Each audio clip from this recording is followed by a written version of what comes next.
Hello, people of the world watching car reviews on the internet. Welcome to this, the 2024 Subaru Solterra Touring. Today, I'm going to get this rig up in the air. We're going to nerd out in the tech specs, see how it's constructed, and answer an important question if removing the Boxer engine from a Toyota still makes it a Subaru.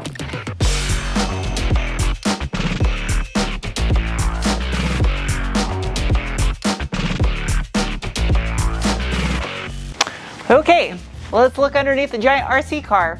As far as towing goes, no. Lots of emphasis of aero, little vortex generator fins. It only has a vent on this one side. I bet you that's for the sound. Oh yeah, there's a speaker right there. That's what that's for.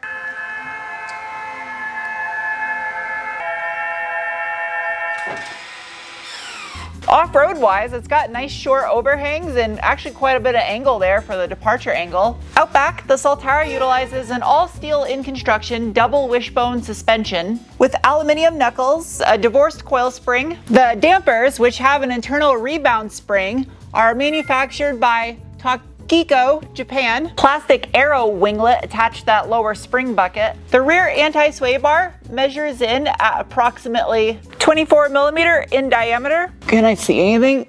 Oh, there it is. There's the electric motor. You can see right there, the subframe is also made out of steel. Subarus are most unique and well known for having symmetrical all-wheel drive and Boxer engines. This does have a symmetrical all-wheel drive badge on it. The Subaru Solterra, chassis code ZAA, is built upon Toyota's eTNGA platform, shared also with the Lexus RZ and the Toyota BZ4X. And this touring model, fully loaded, weighs in at 4,486 pounds, which is a lot less as I was expecting for a battery electric all-wheel drive vehicle. And speaking of that battery pack, oh yeah, beefy. It's got a big aluminum shield protecting it. It is a 96 cell 72.8 kilowatt hour lithium ion pack that has a 201 amp hour rating, and it's capable of accepting a charge in temperatures as low as negative 22 degrees Fahrenheit, or a brisk summer day in Canada.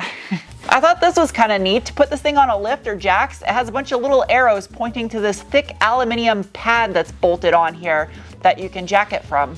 Weird rubber undercoating. As far as the transmission goes, there are technically two of them, front and rear, completely independent from one another, and there are transaxles with the integrated motor and inverter, but I'll get to those in a little bit. It is a Blue Nexus partnership company between Denso and Aijin for Toyota QA10 unit, a 3-shaft type single-speed reduction gear transaxle with a ratio of 13.8 to 1. Bunch of thick steel plating behind the front subframe. Like a drain hole? Oh, I gotta flick that. Oh, where did that go? Up front, the Solterra utilizes an all-steel in construction McPherson strut style suspension, again with an aluminum knuckle up front, paired with a set of Takiko coilover dampers. The front anti-sway bar measures in at approximately almost 29 millimeter in diameter. Fairly short overhang up front with a super rugged, thick plastic little skid plate, although that's all hairy cardboard.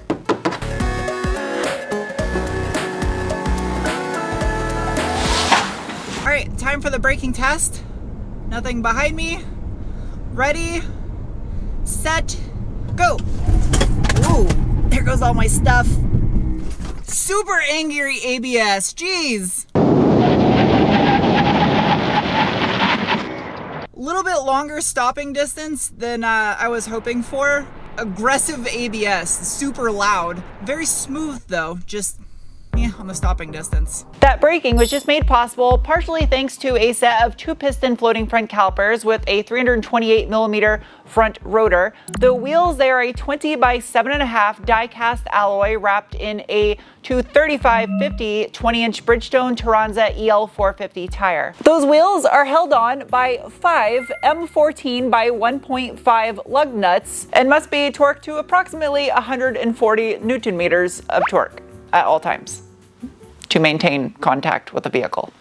Plastic inserts in the middle of the spoke Hairy cardboard inner fender liner, hairy cardboard inner fender out back, functional arrow on the front bumper, nice little LED fog. There's another speaker up front behind the grille, and in front of the AC condenser there's some active arrow shutters. Out back you have a single piston floating caliper with a 318mm or 12.5-inch rotor.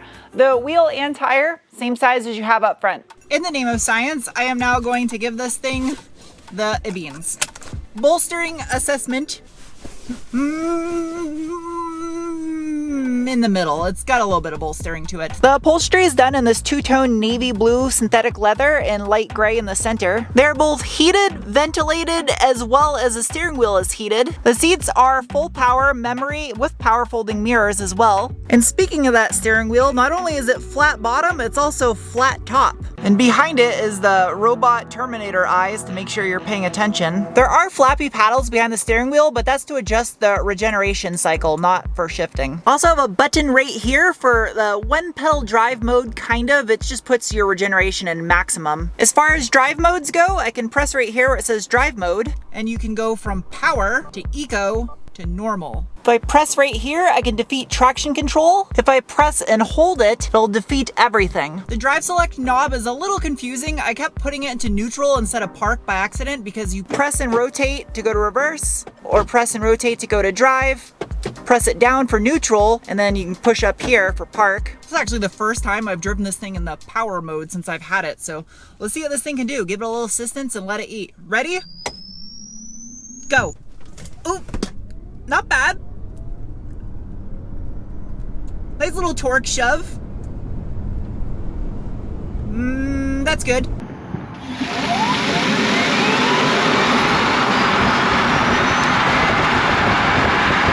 This is one of the quicker Subaru models in your lineup, that's for sure. Good pop. Underneath the hood of the 2024 Subaru Solterra is one of two 80 kilowatt or 107 horsepower permanent magnet synchronous electric motors named 1YM. Now, both of those electric motors combined gives you a total system output of 215 horsepower from 4,535 to 12,500 RPM and 249 pound-feet of torque from 0 to 4,535 RPM.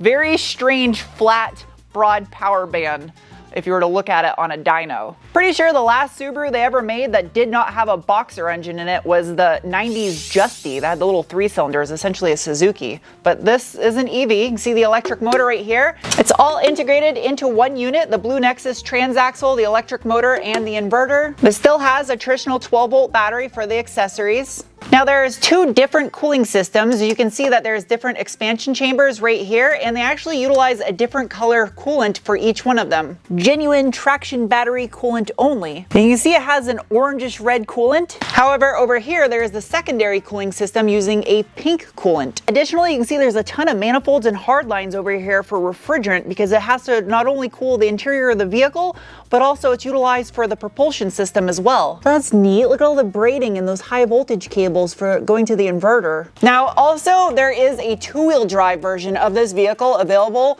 overseas. Here in North America, we only get an all-wheel drive version, but the 2-wheel drive version that we don't get has a more powerful 150 kilowatt or 201 horsepower front electric motor, making it front-wheel drive. If they were to, in theory, take that propulsion system and put it in the rear like it's mirrored on this, you'd have a 400 plus horsepower variant of the Solterra, which means they could do an STI version if they wanted to. If you look right here, you can see it's painted white just like the chassis of the car, but it connects the two front frame rails right here on either side. They can do Subaru specific badges in the taillight, but not stickers. All right, Toyo-Baru, let's take you off-road.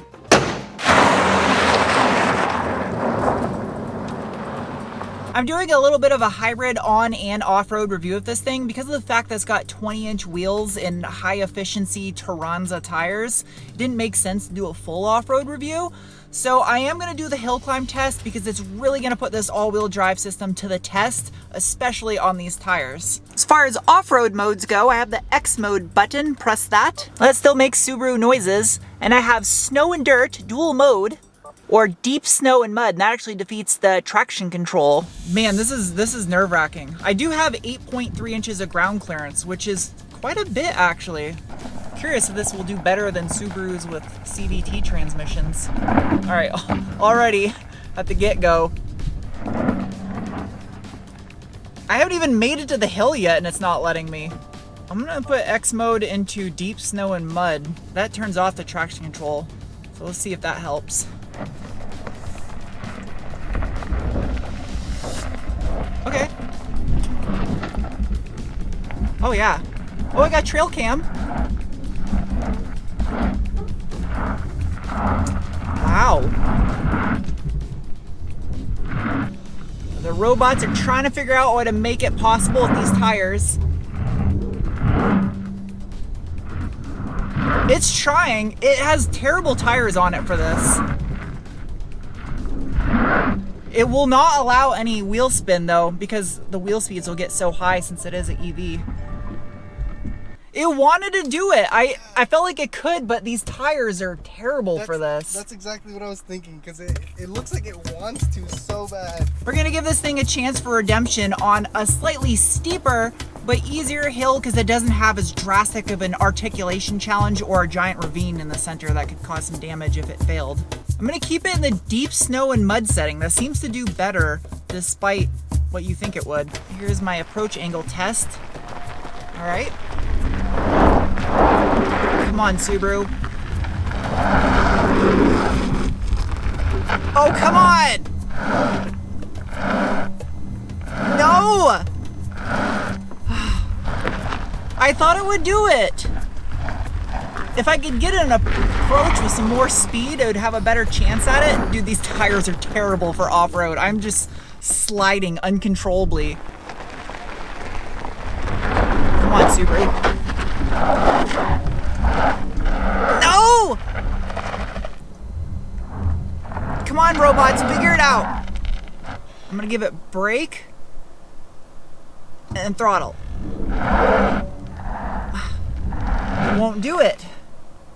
We'll switch X mode mid-hill and go.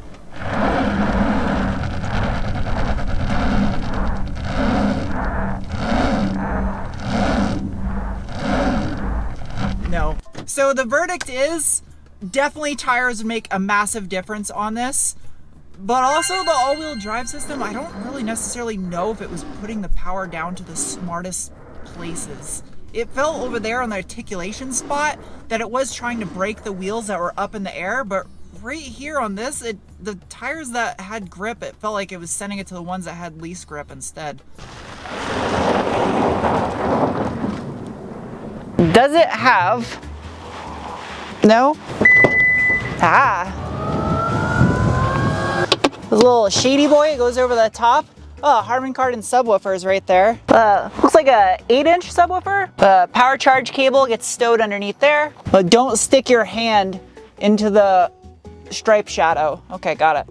The back seat is really high. My head almost hits the ceiling in here. In addition to the one in the front, the back seat gets its own moonroof as well. Soft padded fabric and piano black trim to get full of fingerprints. The rear seats are heated and it's 3-way. It's got little dots to show you. Dual USB-Cs, got my own little vents back here. Quite the floor mat in here. The seat has perforation on it, almost like it could have been ventilated as well. Wait.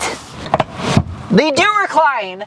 Oh, sweet! This has to be one of the smallest windows I've ever seen on a vehicle behind the C-pillar. It's literally like this big. The dashboard is covered in cloth, like a waffle pattern texture. It's neat. The gauge cluster is super far away on the dash, almost like a heads-up display, and it kind of looks like one of those plastic swings for children on playgrounds. You can tell this vehicle is also designed for Lexus as well. If you press right here, it mimics the function that Lexus used to use in their models with a physical gauge cluster that would move over to allow a sub-menu to pop up. There's this neat pattern in the speaker grille on the dash. The piano black center console has this translucent little pattern built into it. You can see the light illuminating from underneath where the wireless charge cubby's at. Center console has a little plastic bin, nothing fancy. There's a huge storage cubby underneath the center console here of 2 USB-C charge ports and a little slot to keep things from flying around. While there are no knobs for the volume or your stations, there is physical buttons right here and also some buttons for the dual zone climate control.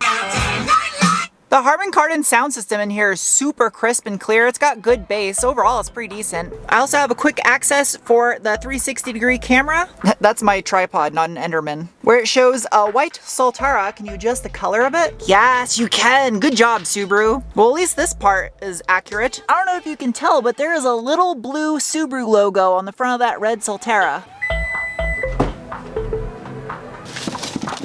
Cable. Open.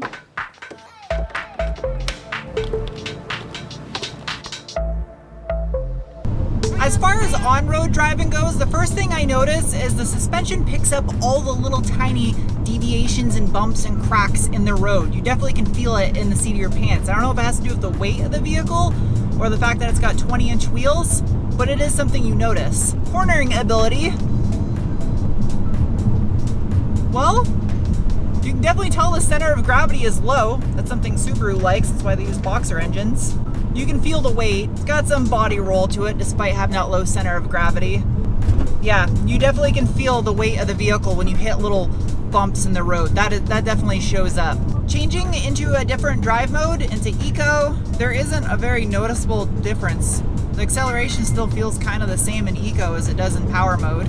Speaking of Eco, efficiency-wise, while this doesn't have that big of a range, it's just over 200 miles, I did notice that it took a while for the percentage to drop from 100 after you freshly charge it and start driving. It actually took quite a while just to drop below 90%. It's when you get up to highway speeds, you'll see it drop fairly quickly, obviously, because if you try to throw a brick at 100 miles per hour, that will answer that equation. I don't think that made any sense whatsoever, but you get my point. My biggest complaint with the Subaru Solterra, and this is something that is probably just personal taste, is it does not have any endearing qualities about it to me. It feels 100% like an appliance. This is just essentially a rebadged Toyota, but I think if Subaru is going to continue doing EVs and they actually want to stand out and be unique and different like they were in the past with boxer engines and their longitudinally mounted symmetrical all-wheel drive, in my mind that would be doing an electric motor per wheel. So they'd have 4, pure symmetry, a unique different all-wheel drive formula than all the other EV all-wheel drive vehicles out there.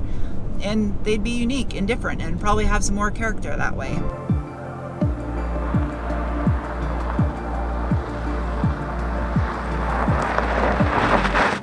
It is now time to give the Solterra some scores. And yes, I am talking to part of an agave plant. I forgot my pointer finger at the shop.